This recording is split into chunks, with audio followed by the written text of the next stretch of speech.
দোরগোড়ায় নির্বাচনী প্রচারেও ব্যস্ততা তুঙ্গে। এরই মধ্যে ফের প্রার্থী বদলের দাবিকে কেন্দ্র করে চূড়ান্ত অশান্তি গেরুয়া শিবিরের অন্তরে, যার জেরে নির্বাচনের আগে ব্যাপক চাঞ্চল্য ছড়িয়েছে নদিয়ার পলাশীপাড়া বিধানসভায়। বিজেপির প্রার্থী তালিকা প্রকাশের পর দেখা যায় পলাশীপাড়া বিধানসভার প্রার্থী করা হয়েছে অনিমা দত্তকে। এরপরেই প্রার্থীর বিরুদ্ধে নেতা কর্মীদের মনে অসন্তোষ দেখা দেয়। প্রার্থী তালিকা প্রকাশের পরের দিন থেকেই প্রার্থী বদলের দাবিতে প্রতিবাদ জানান পলাশীপাড়া বিধানসভার আহ্বায়ক তথা নদিয়া উত্তর বিজেপির জেলা সম্পাদক সৌমিত্র ঘোষাল ও মণ্ডল সভাপতি প্রকাশ মণ্ডল সহ অন্যান্য নেতৃবৃন্দ।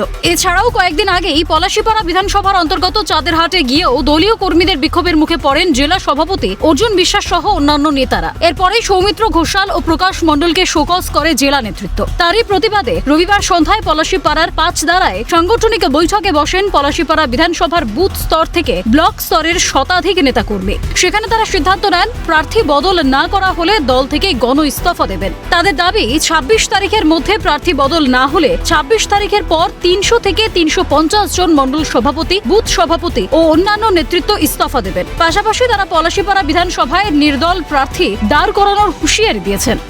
আপনারা তো দেখলেন যে কিরকম মানুষের আবেগ নিয়ে ছিনিমিনি খেলা হয়েছে। আজকে মানুষ উপচে পড়েছে। প্রায় ৩০০-৩৫০ কর্মী আমাদের আজকের বিভিন্ন স্তরের মণ্ডল সভাপতি, মণ্ডল কমিটি, শক্তি প্রমুখ, মণ্ডল সভাপতি থেকে শুরু করে সবাই আমাদের ডাকে এত চাপ, এত অর্থনৈতিক প্রলোভনকে উপেক্ষা করে আজকে সবাই আমাদের এই সম্মেলনে উপস্থিত হয়েছে। একটাই দাবি যে আমরা ভারতীয় জনতা পার্টি করি, রক্ত দিয়েই করব, কিন্তু আমরা অনিমা দত্তর মতো প্রার্থীকে আমরা যারা হেরে যাবে, ভোট পাবে না, যে মুখের যোগ্য নয়, সেই প্রার্থীকে মানব না। এইখান থেকে আমরা শপথ নিলাম। তাদের দাবি যে প্রার্থীকে দাঁড় করানো হয়েছে তার পরাজয় নিশ্চিত। তার নিজস্ব কোনো সংগঠন নেই, তার কোনো পরিচিতি নেই। পাশাপাশি তার শিক্ষাগত যোগ্যতা নিয়েও প্রশ্ন তোলা হয়েছে।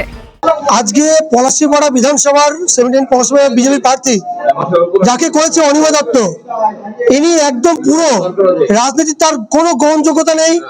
তাকে কেউ চেনে না, তাকে কেউ জানে না। তাকে গোটা বিধানসভার কর্মীরা তাকে গো ব্যাক স্লোগান দিয়েছে। গত 7 দিনে প্রার্থী ঘোষণার পর তার গলায় একটা মালা দেয়নি, যেখানে গিয়েছে বিক্ষোভের মুখে পড়েছে।